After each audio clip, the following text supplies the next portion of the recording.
السلام علیکم ورحمۃ اللہ وبرکاتہ۔ محترم سامعین و ناظرین، اللہ کے فضل و کرم سے ایک بار پھر رمضان المبارک کی آمد ہے، اور انشاءاللہ الکریم رمضان کی ساعتوں سے، اس کی برکتوں سے، اس کی رحمتوں سے ہم سب مستفید ہوں گے، اور رمضان المبارک کے بابرکت مہینے میں ہم سب رب کی رحمتوں کے مزے حاصل کریں گے۔ لیکن اصل چیز جو ہے جس پر ہماری توجہ نہیں ہو پاتی، جس جانب ہمارا دھیان نہیں جاتا، میں اس حوالے سے چند ایک باتیں عرض کرنا چاہتا ہوں۔ رمضان اللہ کا مہینہ ہے،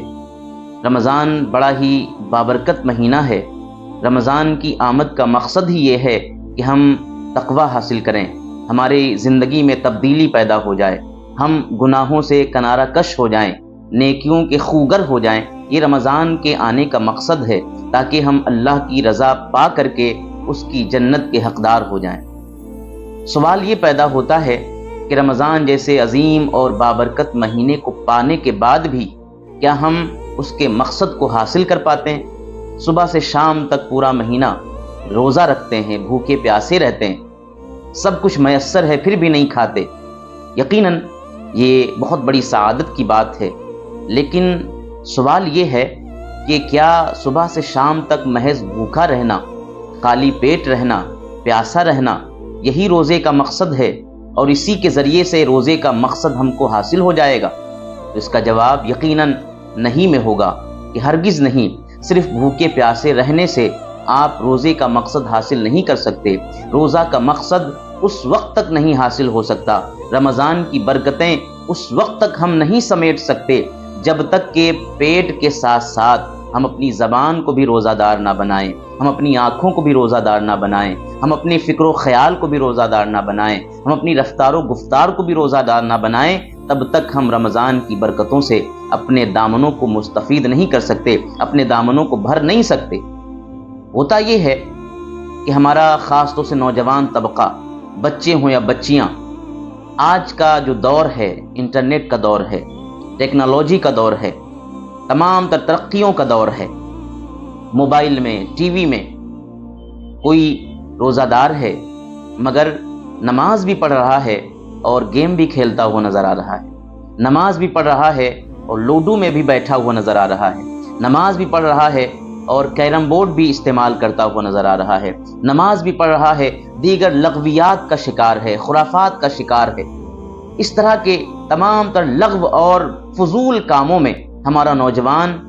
اپنے آپ کو مشغول کیے ہوئے ہے۔ ہونا تو یہ چاہیے کہ پورا رمضان عبادت میں گزارے، تلاوت میں گزارے، صبح و شام ذکر الہی کرتا ہوا نظر آئے، سحری میں اٹھے، سحری کرنے کے بعد یا سحری کرنے سے پہلے نماز تہجد ادا کرے،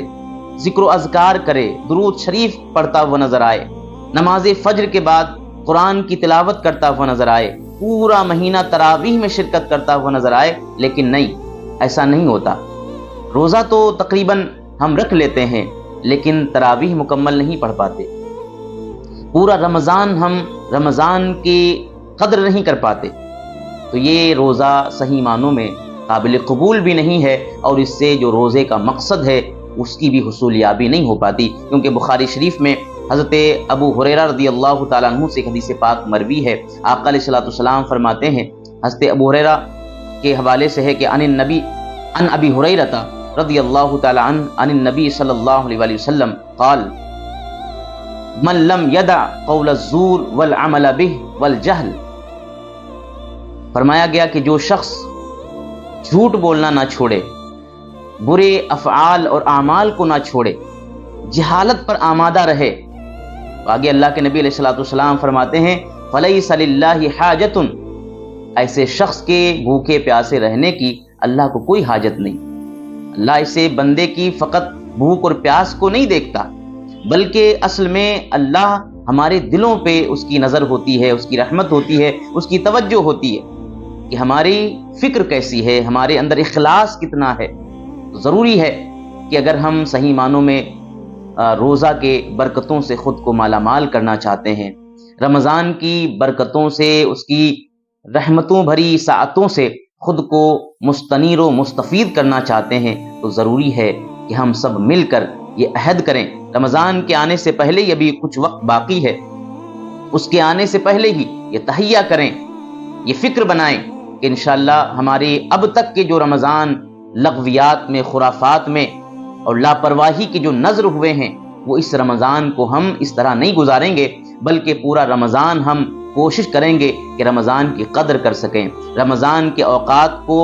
تلاوت و عبادت کی پابندی کے ساتھ گزار سکیں، یہ عہد و پیمان کریں گے تو انشاءاللہ یقیناً رب کی رحمت ہمارا ساتھ دے گی۔ قرآن کریم میں اللہ پاک ارشاد فرماتا ہے سورہ عنکبوت میں، والذین جاہدوا فینا لنہدینہم سبلنا، کہ وہ لوگ جو اللہ کے راستے میں کوشش کرتے ہیں تو اللہ انہیں اپنے آپ تک یا اپنی رحمتوں کی جانب پہنچنے تک رہنمائی عطا فرماتا ہے۔ تو ضروری ہے کہ ہم کوشش کریں، خالص نیت پیدا کریں اپنے اندر، تو رب کی رحمت بھی ہمارا ساتھ دے گی اور ہم یقیناً رمضان اور روزہ کے مقصد کو حاصل کر لیں گے۔ اور جب روزہ اور رمضان کے مقاصد کو حاصل کر لیں گے تو قسم خدا کی پھر ہمارے اعمال نامے چاہے جتنے خراب کیوں نہ ہوں، ہمارے پاس گناہوں کا ڈھیر چاہے جتنا بڑا کیوں نہ ہو، اگر ہمارے اندر اخلاص پیدا ہو گیا، اگر ہم صحیح معنوں میں رب کو خوش کرنے کا ہم نے اگر مزاج بنا لیا تو اور اللہ کی بارگاہ میں اپنے ہاتھوں کو اٹھا دیا، مولا تیرا مبارک مہینہ ہمارے درمیان ہے، رمضان ہے، روزہ ہم نے رکھا ہوا ہے اور ہم یہ عہد کرتے ہیں کہ مولا آئندہ سے ہم تجھے راضی کرنے کی کوشش کریں گے، ہم کبھی تیری نافرمانیوں والے کام نہیں کریں گے، مولا ہماری زندگی کے گناہوں کو تو بخش دے، تو یقین جانیے رب کی رحمت ہمارے گناہوں کو نہ صرف معاف کرتی ہے بلکہ ہمارے گناہوں کو نیکیوں میں تبدیل فرما دیا کرتی ہے۔